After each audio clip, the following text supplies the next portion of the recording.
talk tonight about leadership and how important it is in everybody's life, because I think a lot of times people think that, well, I'm not a leader.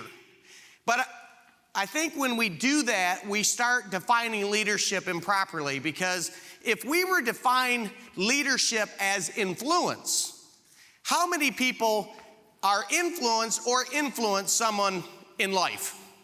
I hope every hand goes up, because in order for you not to influence anybody, you'd have to be not talking to anybody and be living in a box somewhere. So all of us have influence, and because we all have influence, we all are leaders. Now, let me put this caveat on it. We all are leaders. Now the question is, are we good leaders? In other words, is our influence in a positive direction or a negative direction? Now let me define it a little bit further. When we talk about influence, there's actually 3 types of leaders, if we were to break it down. There are leaders who develop a community of followers. There are leaders who develop a community of performers. And then the highest echelon of leadership is when you have a leader who builds a community of leaders. That should be the goal of everybody in this room. That should be the goal of everybody watching on Lifecast, everywhere.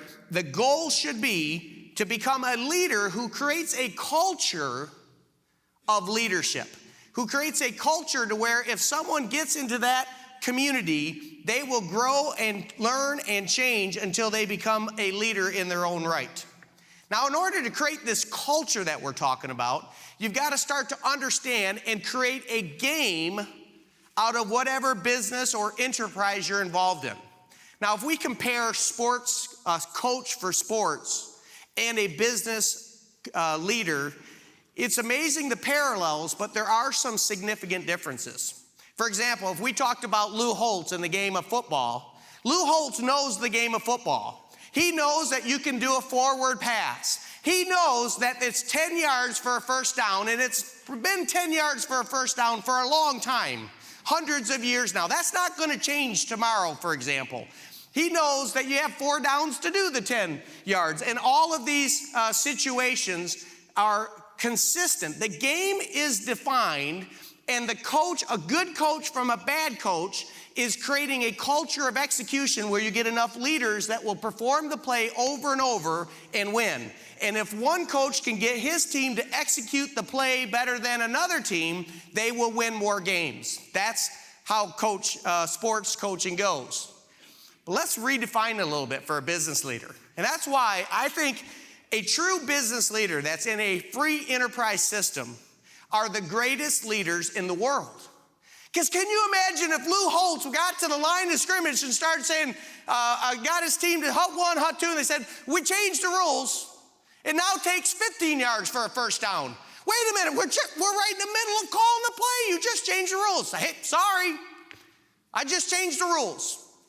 And because that's what happens in business. Can you imagine being a Barnes and Nobles who's running this big bookstores, and you've got all of this cost and overhead running all the stores, and this young punk Jeff Bezos changes the rules of the game on you?